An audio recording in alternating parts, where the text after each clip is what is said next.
Hello and welcome to another episode of Historic Hindsight. I'm John, that's Tom, and today we're talking about the Jackson 5. That's right, Johnny. And just like the Jackson 5, Andrew Jackson has a very questionable history. Wait, Yeah, we're to president. Andrew yeah, Jackson? presidents. That's why you're wearing your Doing suit. the Yeah, presidents, it's yeah. a president, John. It's not a president. I know. We're up I to the just up seventh. for it. I even have your list. We do. Yeah, well, The list up that nobody can read. probably not. I It's can't read illegible, it. but But I do have a list of. I'll go over my list at the end here of who I think is the worst so far. We got 7 presidents to choose from, Johnny. And unlike Johnny Q. Adams, Andrew Jackson is just a scotch bit easier to dig up some dirt on because this dude was not good. So this will be an interesting hiding anything that he was doing. And most of what he was doing is, at least by today's standards, not cool. Well, but I mean, you can't judge, the past with the Even by the 1800 standards, Johnny, not cool. Even at his time. Even at his time, there were plenty of people going, you probably should tone this down a little bit. But let's get into it. Johnny, the man, the myth, the legend. Andrew Jackson, president from 1829 to 1837, had his 2 terms, and he is the epitome of rich, racist white dude, and he's going to take that to the extreme, like all of our early presidents. Yeah, I mean, it's the 1820s, 1830s. He was a rich white dude, and they did have all the power in the country. So I mean, well, we're gonna start with personally. where we I guess. Well, we'll start where we start off with all the presidents so far in slavery, because other than the Adamses, you can't go 2 seconds without mentioning their involvement in slavery. And oh boy, does Jackson! Yeah. So all right, let's get this. Jackson have it. This will be a quick one though, right? Yeah. Just a couple slaves that he had. Yeah, he owned 161 human beings at the time of his death. That's not how many he's owned total through his life, but that's just how many he had when he died. 161 just in the stockpile. human souls that this guy. Human people. That'd be like owning 161 tractors today. That seems excessive. It seems excessive. No, because Tommy, you have to pay the tractor, like for gas and stuff. Yeah. I guess it's similar. You pay because you pay food. Food. You gotta put them in a shelter. I hear you. Yeah. But you don't have to pay them. No, no, and not also them. They not do them a bunch personally. of work No. to make you lots of money, which is nice. So, because I imagine he didn't have 160 maids and butlers. He had plantations. Sure, there were some of them, but yeah, most of them are also. Working. Yep. He is a true rags. Yeah, he is a true rags to riches story here, Johnny. He was born poor. He will inherit a little bit of money from his grandpa, his Irish grandpa, who he then blows out on pony track betting because guy's a bit of a gambler. Well, I mean, he was poor. Hey, I don't blame him there. But when he becomes... Tell me you wouldn't do the same, Tommy. I probably would have. By the time he does become president, I'm going to take this. I'm going to double it. By the time he becomes president, though, however, he will, even up to this day, be the 5th richest president when we adjust for inflation. Of course, I'm saying you got to adjust for the inflation. But adjusting for inflation, at his height, he was worth $136 million. And most of his money was earned by marrying into a wealthy family and the slave trade. Nice. Because he had his hands in every facet of buying, selling, transporting, distributing slaves, hoarding also, from apparently. Virginia all the way down to Louisiana. This guy had his hands in every dirty little pocket there. So, not... Well, there's a lot of money to be made, great. I guess, at the time. And if it didn't make matters worse, he was not very kind to his slaves. We talked about, Washington, beating his slaves, all that kind of stuff. But a lot of the slave owners at this time, while they would beat their slaves, would at least do it behind closed doors. There was a general consensus, like, 10 lashes okay, 20 lashes a bit too far. A little bit like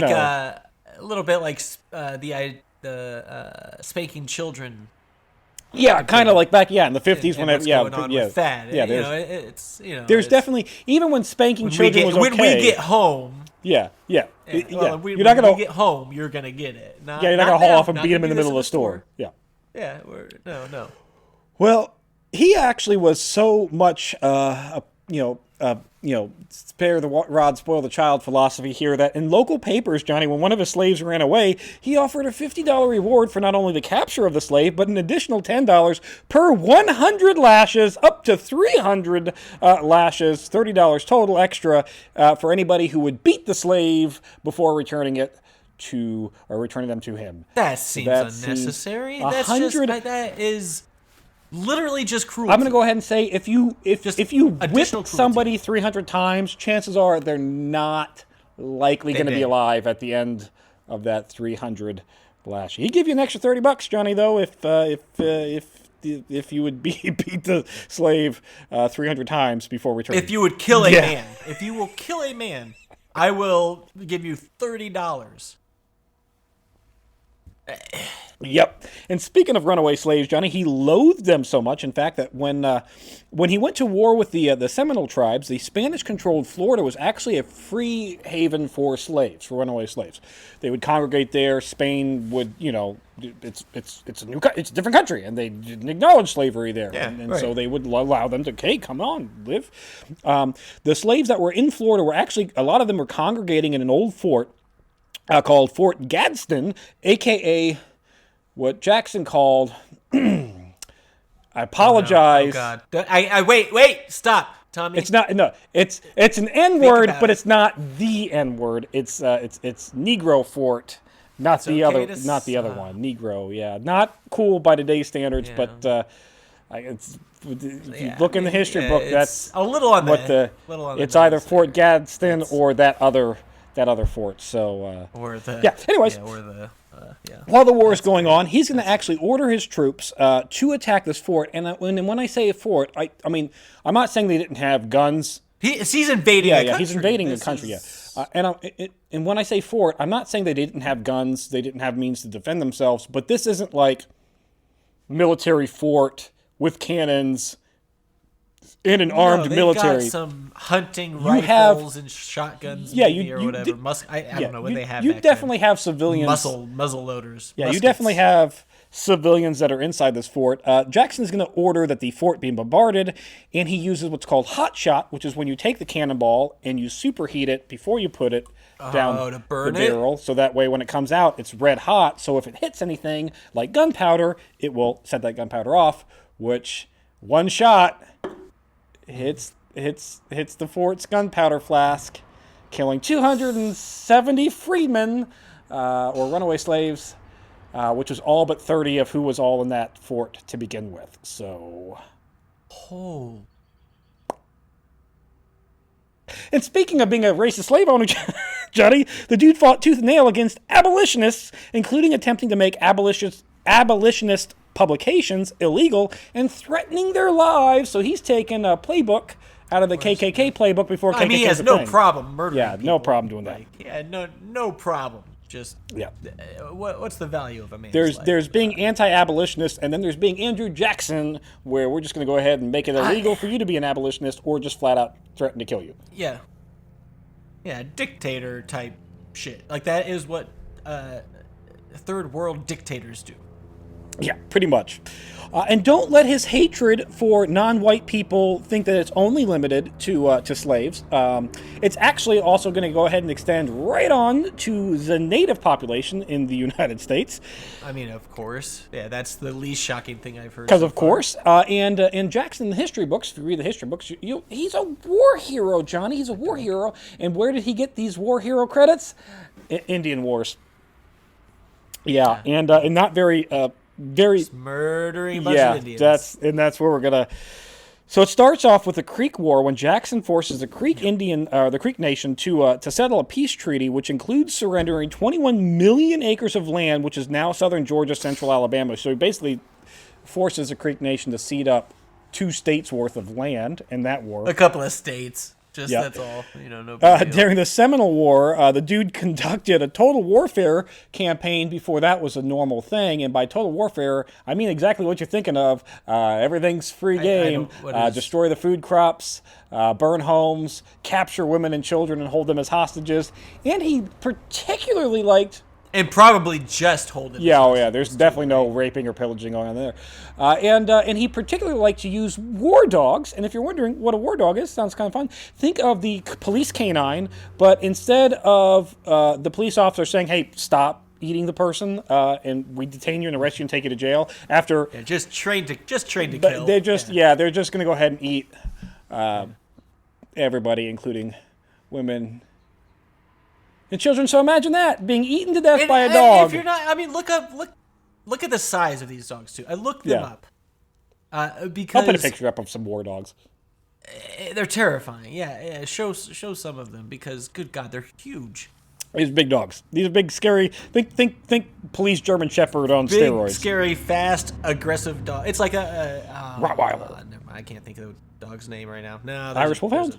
Anyway, but those are nice and soft and cuddly. There's big, like a super aggressive dog that looks like a German Shepherd. It's like a Malamese something. I don't know. Yeah, I think I know what you're talking about. Yeah, we'll get a picture of the war dogs up there. Police dogs. It's a bigger German Shepherd. Anyway. Yeah, we'll get a picture. We'll get a picture of some war dogs so you can imagine that thing just gnawing at your bones there. And again, his character here is not going to let him hide what he believed, because in a letter that we still have to his wife after the Seminole War, which, by the way, this is like early, like 1814, I think, is the Seminole War. But anyways, early 18. This is before his presidency here. He's going to write a letter to his wife. Love note home. After the Seminole War, and he's going to say, and I quote here, "I think I may say that the Indian War is at an end for the present. The enemy is scattered over the whole face of the earth," which, by the way, no, they're not. They're scattered over, like, I guess that's telling. He thinks the whole earth is the continental North America. But anyways. Yeah. The enemy is scattered across the whole earth, and at least one half must starve and die with disease. He is so proud of ending this war by starving them out and killing them with disease. This is our future 7th president, people. Keep that in mind. And last but not least, as far as the Indians are concerned, I can't This is the stuff that you're talking about that even at the time. This is even at the time. This is bad. This is like, yeah, this is one of those things that people were probably looking at it and being like, "Oh, this is you can't." When it comes to slavery, yes, people own slaves, but even at the time, it wasn't common practice to like reward people for beating captured slaves. Even at the time, it wasn't. While we had grotesque, awful things that we did to the Indians, it wasn't considered couth to seek war dogs on them or to be bragging to your wife about starving them out. Yeah, it was more of your general racism of this is our God-given country and these people are tainting it in some way and I don't like them. Not I am going to kill an entire village and starve ethnic cleansing. He's engaging in that. He's legitimately engaging in ethnic cleansing. And, easily. Well done. He succeeded. So now, not even a year into. Pretty much, yeah. Not even a year into his presidency, he's going to sign the Indian Removal Act, which is quite possibly one of the worst presidential sign laws ever. It just sounds bad in the history of the United States. This is up there. You know it's coming with it. I'm not saying it's the worst. The title gives it away. I'm not saying it's the worst, but it's definitely up there. So yeah, keep it on your short list. We are going to do an episode on this in and of itself in the future at some point because there's a lot to get into. Okay. Long story short, the Indian Removal Act is what it kind of sounds like. It was supposed to be set up so that we would exchange Indian land in the east for Indian land in the west that is outside U.S. control. That was supposed to be, hey, we're gonna trade your land here, voluntarily trade your land here. You go out there. It's your country. We won't bother you. We won't extend in that region. It's your land. It's your, you do as you do. We do as we do. We're just removing you just go over to this this completely empty land that no other warring Indian tribes have settled and are currently occupying. Just go. Nobody's there. It's amazing. Look at all this space for you. Yeah. No, how convenient. What the law does not allow the government to do is it does not allow the government to forcibly remove the native populations from the land if they do not choose to leave. And Andrew Jackson, as president, completely and totally ignores that when he orders his military into the region and threatening them by lethal force, which, if you're a native, I'm going to go ahead and believe that Andrew Jackson is going to kill me because did it before. He didn't force them to leave then. He gave them a choice. Leave or you die. You can leave. Yeah. Or I will murder you and let the vultures eat your body. So I don't give a fuck about you. I don't think you're people.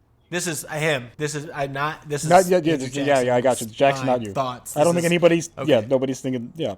So Andrew Jackson, part of the Indian Removal Act, he's going to forcibly remove the Choctaw, Cherokee, Creek, Chickasaw, and Seminole tribes over a course of trails that today, when you add up all the trails together, not one individual trail, but all the trails added up together, is 5,045 miles of trails that they had to walk on foot without food. The more resistant of the group were chained, so definitely seems to cross that whole don't force them thing. Is this the This is Trail of Tears. And what is known as the Trail of Tears. Yeah, this is how. What percent died? I don't have a percent. So, raw numbers. We have no way of knowing exactly how many died because, well. Because who gives a fuck? They're not people. Let's not count them. Yeah, and they, going back through with records of what we can try to figure out based on estimates of census and that kind of stuff. Indian tribes. We know that at least 3,000 died. Probably closer to 4,000. And that's just on the Trail of Tears itself. That's not including the deaths caused by the displacement in and of itself. How many were there? How many did we Oh, I have no idea. out? There's no... I don't... No. Oh, no, I don't know. A lot of... It doesn't matter. It could be 300,000 people left, and we still caused 1% of their death. That's still bad. That's that's not good. All of it's bad. All of it's... And it wasn't 300,000 people that we moved. No, 5 tribes would be... I mean, tribes were probably, typically 10, 20, 30, maybe, 40,000 people. I'll try to... when I'm editing this, if I can find a number of how many were actually displaced, I'll put it up there. But I don't have the number in front of me, and I don't know if we actually do. But at least 3,000 died, up to 4,000. Anyway, that's... Probably closer to 4,000. It was as bad as you remember reading in 7th grade social studies. Yeah, right. And again, that's only the death on the trail itself. That's not including the death of the displacement because the land that we gave them. Go to Oklahoma, and then live in the middle of nowhere in Oklahoma and see how. I mean, it's not the easiest terrain to live in. Northern Texas, not the easiest terrain to live in, and that's where we put them. It's hot and dry and flat, and there's not a lot of vegetation, and stuff doesn't really grow in sand very well, but you can fix that over years and years and years of irrigation. Good luck. And now it's a farming state, right? There's farms in Oklahoma, I'm sure. Sure. Yeah, there sure are. And Johnny, when gold was found in them Dar Hills on the Cherokee land in Georgia, well, he forced their removal again. That's interesting there. We like that rock. We're going to take it. Yeah. So after this whole Trail of Tears thing happens in the 1830s, he finds gold in Demdar Hills in Georgia on Cherokee land, and he forces the Cherokee people to move off, despite the Supreme Court saying that he had no legal authority to do so, and by doing so was a violation of multiple treaties and multiple laws, and you can't fucking do that. At which point, Andrew Jackson allegedly said the Supreme Court made the decision, let's see him enforce it. I mean, really, though.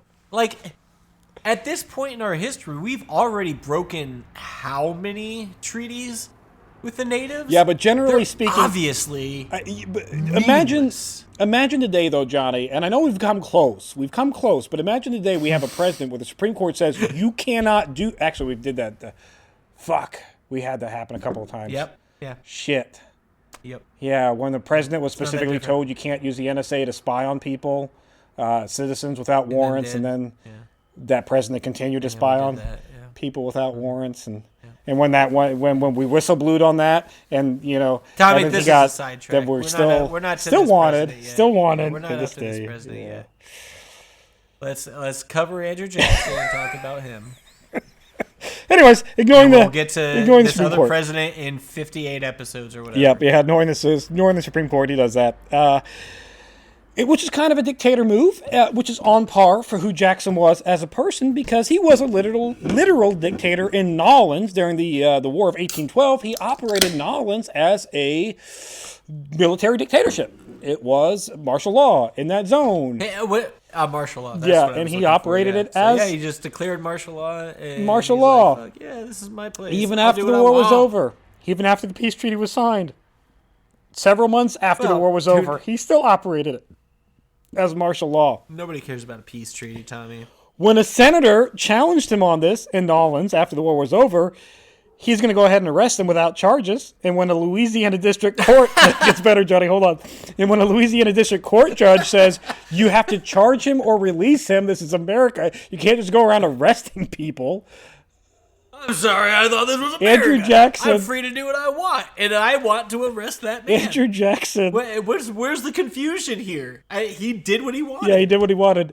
And he's going to have that district court who said you can't do that. He's going to have a district court judge forcibly removed from New Orleans. He's going to pick him up and out of here. Oh, man. He is 50 years removed from just beheading these people. Oh, yeah. Like, if you were born 50 years earlier, just beheadings. Good God. He sounds like the kind of guy who doesn't give a shit about anybody but himself. Right? That's kind of what we're getting at here. Like, other people do not matter. Their lives are meaningless. They contribute nothing. They add no value. I have to take care of everything. He's like that. Yep. By the way, personality. Everything up to this point, minus the Indian Removal Act and minus the stealing land for gold, that was all pre-president. Those little minor things. That was all pre-president. And so speaking of... it's stuff that happened and then people still voted for him. Yeah. And I would say, that would never happen today with social media, but I would be proven wrong. He's what's considered a populist president, Johnny. He was a president of the people. The people loved this dude. Well, yeah, he's a F everybody but me kind of guy. Like, he is a WWE wrestler. If we get with some foreshadowing here, Johnny, he's going to run a campaign on getting rid of corruption out of politics by promising jobs to all of his friends who supported his campaign. Wait a minute. So much? Yeah, I know. This is foreshadowing for some future presidents. During his first inauguration when he's... Let's talk about Andrew Jackson. Yeah, we're talking about Andrew Jackson. During his first inauguration, when he's elected president, during his first inauguration, his friends came to the White House, so much so in numbers, which, by the way, the White House was open to the public during the inauguration at this point. So could you imagine just whoever gets elected next election, just walk right into the White House, just like, celebrating him getting elected. They just walk into the White House. At the time. Sure, at the time, though, imagine getting to the White House. I get you, but still, like, if you're just walk right in. If you're in walking distance, you can just go. But can't walk right in anymore. But you do run the risk of Andrew Jackson murdering you on the spot, so that's not great. No. If you but Johnny... disrespect him in any way. So many of his friends that he promised jobs came to the White House. They were a little drunk. That they started a riot, we demand our jobs. Tables were flipped over, Johnny. Vases were broken. They wanted jobs on the Fine spot. china was destroyed. There was such a big riot. Cheese was being ground into the carpets of the White House. They were taking a block of cheese and they're like, "Screw you, Jackson!" And they threw it down and they ground it into the carpet. You're never going to get that out. You know how long it's going to take his 160 slaves to get that cheese out of that carpet? The riot was so bad. He doesn't care, but yeah. The riot was so bad, in fact, Johnny, that he had to sneak out a window out of the back of the White House to avoid, getting assaulted by this mob of drunkards. To avoid a Julius Caesar type situation. He is going to then petition Congress $50,000, which they approve, which is $1.6 million in today's money, to redecorate the White House. Now, $1.6 million does seem like a lot of money, but if you watch HGTV, that's a steal. It's not that much. That's a steal. Yeah, that's... In this economy, are you kidding me? And it's instead cost me of 3 times that to get my house up and running right. Yeah, and instead of like, going after everybody who stormed the Capitol like we did, he's going to go ahead and everybody who went after him was like, hey, you get a job, and you get a job, and you get a job, and you get a job. He is going to fire in his first year, Johnny. He's going to fire 919 federal employees and replace them with his friends, a full 10% of the entire federal workforce. You're fired. 423 of those are actual 10%. 10% of the entire federal workforce is fired and replaced with his friends. 423 of those are going to be federal postmasters. So basically, he goes through the entire postmaster general list and just axes every little town has a. That's like the head. Yeah, that's like the head of every town has a postmaster. Giving a shit about so it. So he's gonna basically get rid of almost every postmaster. Oh my god. How does he have so many friends? I don't have that many friends. I got you, Johnny. If I become president, 5 positions. Johnny, if I become president, it's you, and you're vice president. Congratulations. That's. Yeah. I don't even know who I'm going to put in my cabinet. I would be able to fill 5 positions if 4 other people happen to still have my number and return my call. I don't know. Iffy. I have no idea who I'm putting in my cabinet. My brothers, to them listening at home, not you. Oh, you're not getting in my cabinet. No. I don't trust any of you. All right.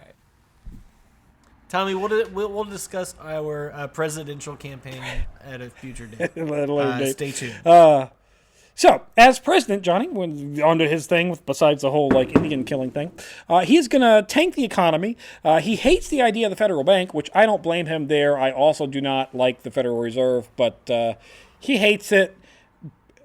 But mainly because he can't. I don't know enough about it to form an opinion. He doesn't have friends that are in it, I think, more than anything else. Oh, well, there is the irony, the fact that the dude who he hates it so much he dismantles it. He gets rid of the Federal Reserve, or what the equivalent of it is up to that point. He gets rid of the federal bank. He takes. And then somebody brings it back later? Is that what happens? He takes the federal government's money and he puts it into mom and pop banks, which I'm sure he had no friends that owned those banks.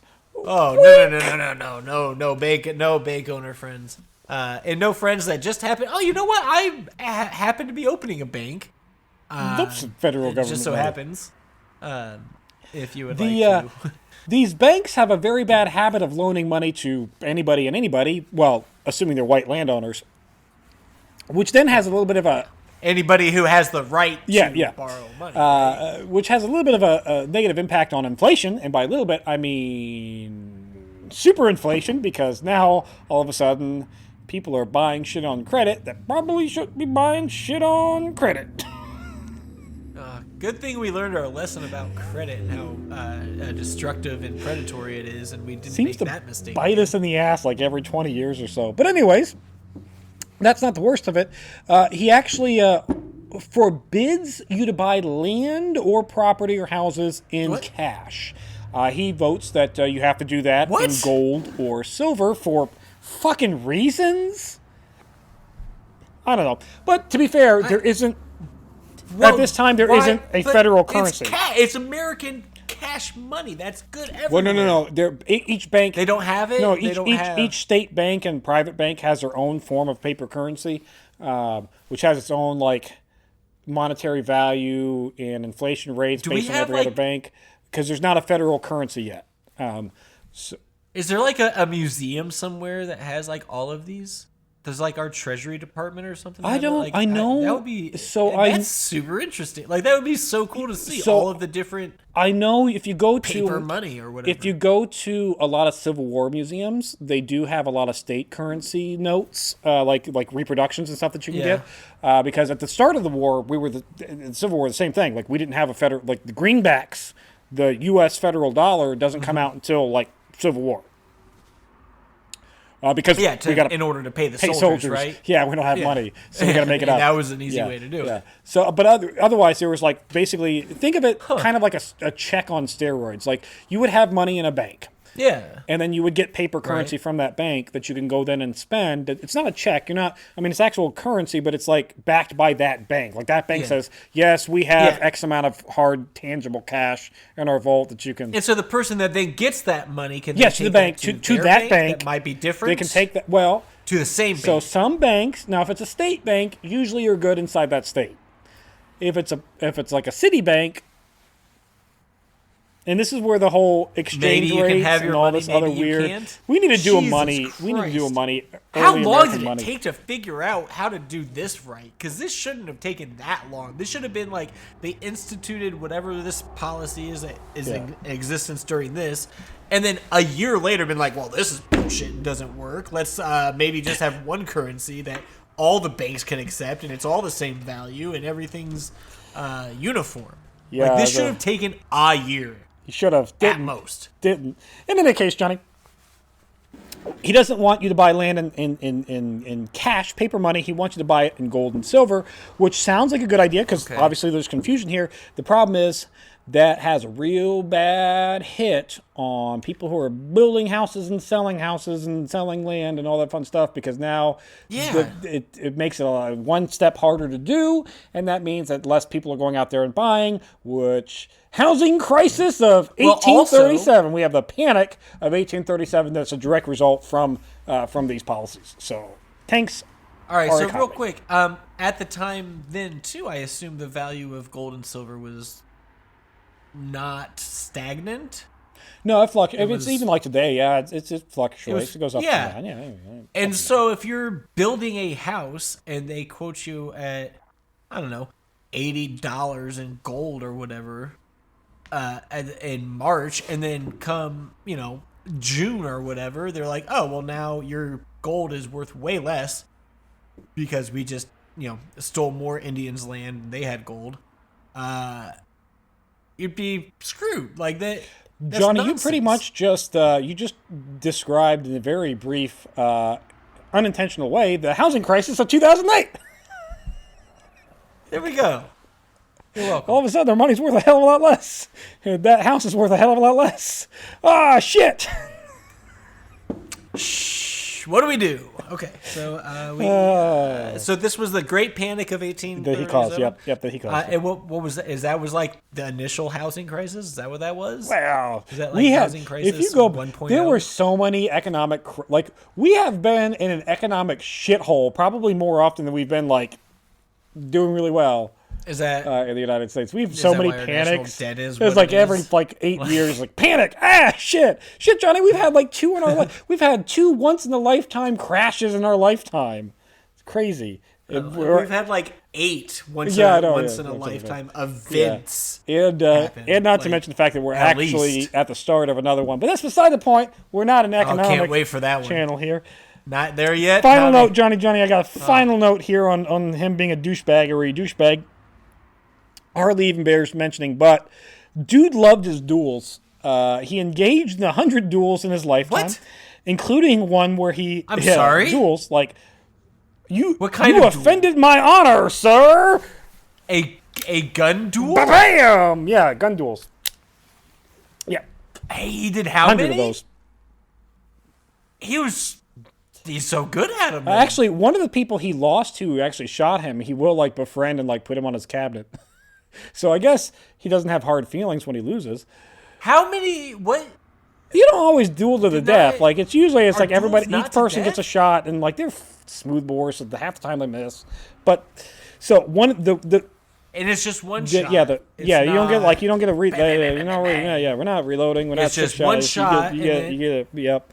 One of the. Man, duels are weak. Yeah, one of the... what is that bullshit? The worst... Have it out at least. The worst duel that he's noted for here, Johnny, is when he kills Charles Dickinson, not Dickens. Dickinson, 2 different people. I myself got confused when I first saw that. I went, holy shit, he killed Charles Dickens. Yeah, that would have been probably a time jump, right? Anyways. Did not exist at the time. In that duel... Same. Dickens actually fires first and hits Jackson in the ribs.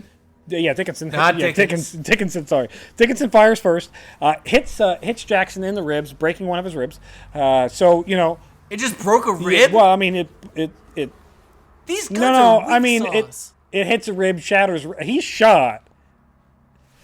I'm not mad at him for getting shot.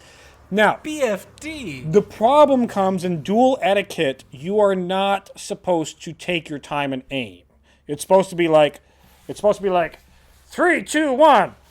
How about you? Bang. You're not. It's a quick shot. It's quick. So after Dickinson shoots him, that's fastest hands in the West. West. After Dickinson shoots him, Andrew Jackson gains his composure, holding his shit. All right, hold on a second here. And then just shoots the motherfucker. And then stands there. And then carefully aims, which, by the way, Dickinson, move, run. Who gives a shit about your honor at this point? Move, run.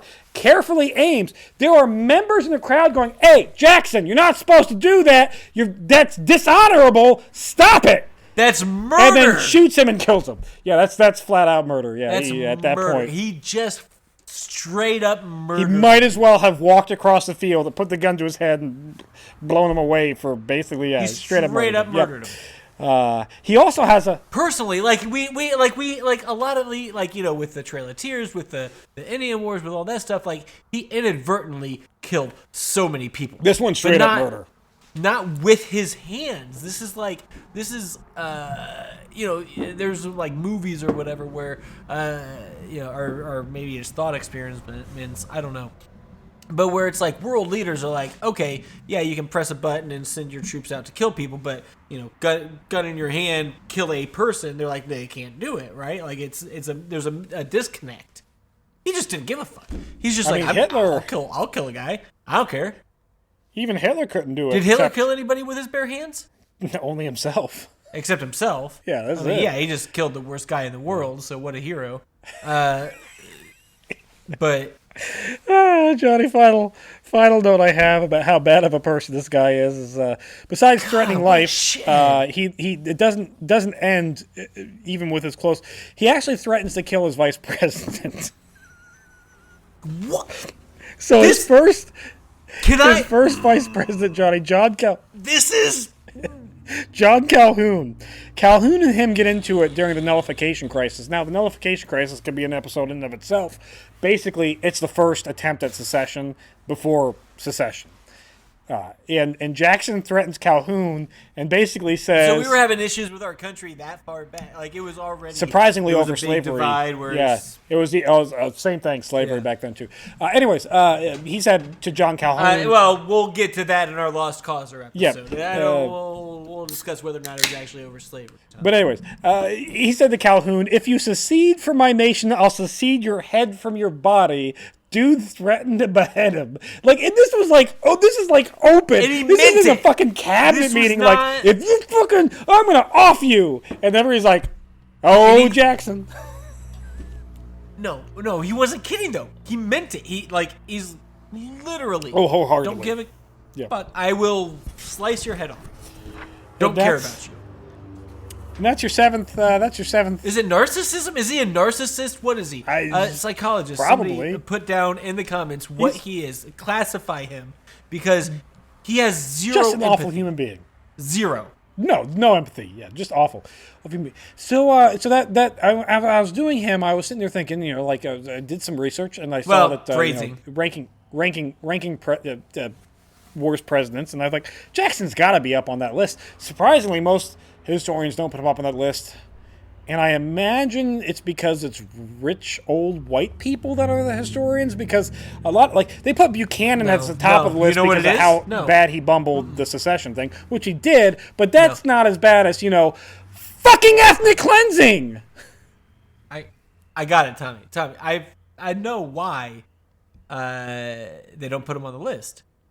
They're scared. Maybe, yeah. They still. He's got ancestors. He does. Imagine the number of ancestors he has and people that he paid futures to be if anybody badmouths me, you just go ahead and separate their head from their body.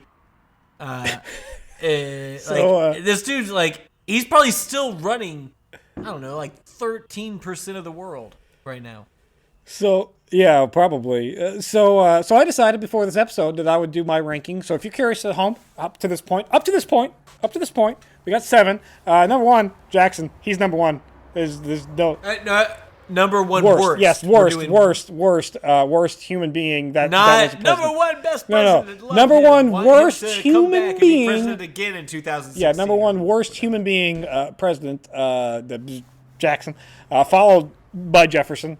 very closely by Washington. Those two could switch back and forth because they were both really awful slave owners that had their own particular. Ooh, Washington did have people's teeth.